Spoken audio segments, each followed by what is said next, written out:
Last week, I filled out my COVID-19 vaccine interest form with the local health department. I hope you've done the same if you're eligible. And now I'm waiting, as you are, to get a text or an email from the health department declaring that it is time for me to book my appointment. Because when I get that message saying it's time, I'm going to drop what I'm doing and answer it.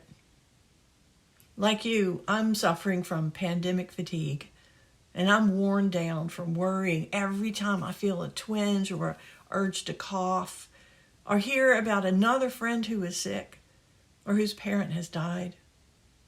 I watch the numbers continue to rise and hear the news that the new strain of the virus may be more contagious and more deadly. I want to get the message that says, okay, now it is time. How welcome that message will be in this time of distress. When Jesus walked along the shore and saw some fishermen, he called out to them and said, "It's time." And they dropped their nets, left their poor dad in the boat, and followed Jesus. Folks often ask, why did they do that? What was it about Jesus that made them do such a thing? Did they already know him? Or was he just such a compelling, charismatic figure that they couldn't resist? Maybe they did, and maybe he was. But I think that it was also that they were well aware of what was happening in their world, that so much was wrong and so much needed to be addressed, that there was so much need and distress, the political turmoil of Roman occupation in Jewish lands, and the social conflicts between groups, and religious issues within groups. And here was someone walking into their life and saying, it's time. Now it's time to act, and I'm calling you to join me. It's time for a new kind of work. So they answered the call. They went. Many of us, and I include myself here, were brought up to think of practicing our religion as a thing separate from the rest of the world. We went to church on Sundays and perhaps on Wednesday evenings and perhaps to a week-long revival in the summer. And we sang songs and read the Bible and professed our faith in Jesus and our hope for salvation, which meant that when we died, we'd go to heaven. At some point in my late teens or early childhood, that way of thinking about Christianity began to grow thin. I needed my faith to be connected to the world around me. I needed it to have something to say to me in response to what was going on in the world. I needed it to help me live my life in times of trouble instead of as a means of escaping the world. And just as urgently, I needed my faith to have something to say to the world. Eventually, I came to understand that if my faith is going to have something to say to the world, it would need to be revealed through my actions.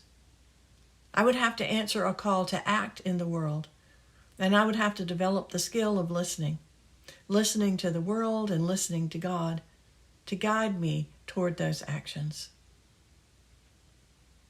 If I'm going to be a Christian, then I'm going to have to live in the world as a Christian. And periodically, God is going to say to me, it's time to act. As is true for me as an individual Christian, this is also true for the church, for our particular community of Christians who are this beloved community. It is our duty to listen for God's call to act in the world. We are not removed from the world. We're to be the force of reconciliation in the world.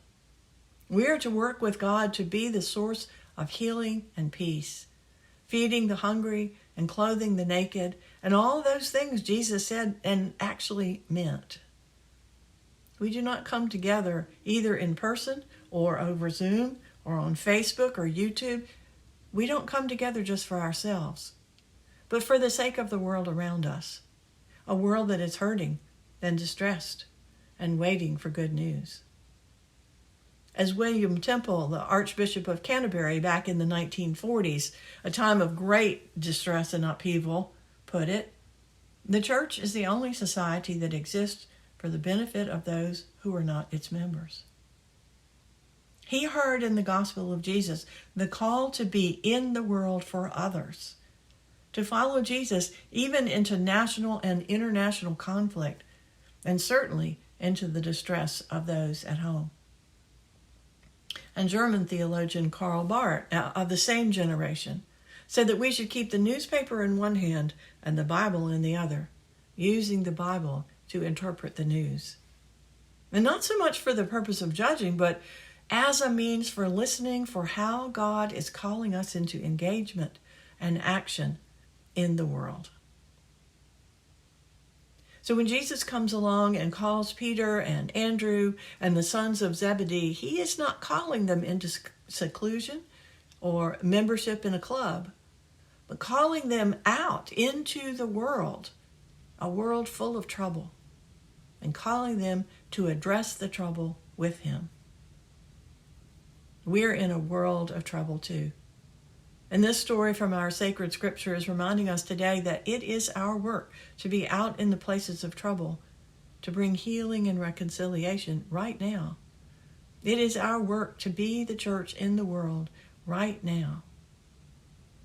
And we are doing that work, particularly through our food pantry, both in donations of food and provision of volunteers for Monday night distributions, and also in our assistance of families in local schools who are being hit especially hard with illness and economic uncertainties.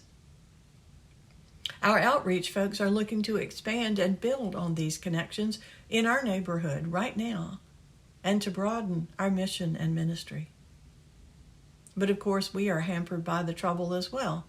Not all of us can go out into the world because we are too vulnerable, which is why we look to find what we can do rather than throwing up our hands and being angry about what we can't do. We can donate food, and we can donate money without exposing ourselves to the virus. We can invest in our efforts to strengthen those who are providing services to those who need them. We can support the mission and ministry of this church through our prayers and through our pledges of financial support. Not just to keep the lights on in the building, but to spread the light of the gospel into the world around us. Jesus is calling us into the world's troubles, and each of us has a part to play in meeting the world's needs. So perhaps it is not a coincidence that in this week that has seen the highest numbers of COVID cases ever, and record high unemployment claims, and some serious hiccups in the distribution of the COVID vaccine, here comes Jesus into our lives to say, it's time. There's work to be done. Come with me into the world with intention, to look around and see the need and do what we can do to meet it. Because there are people out there waiting for good news.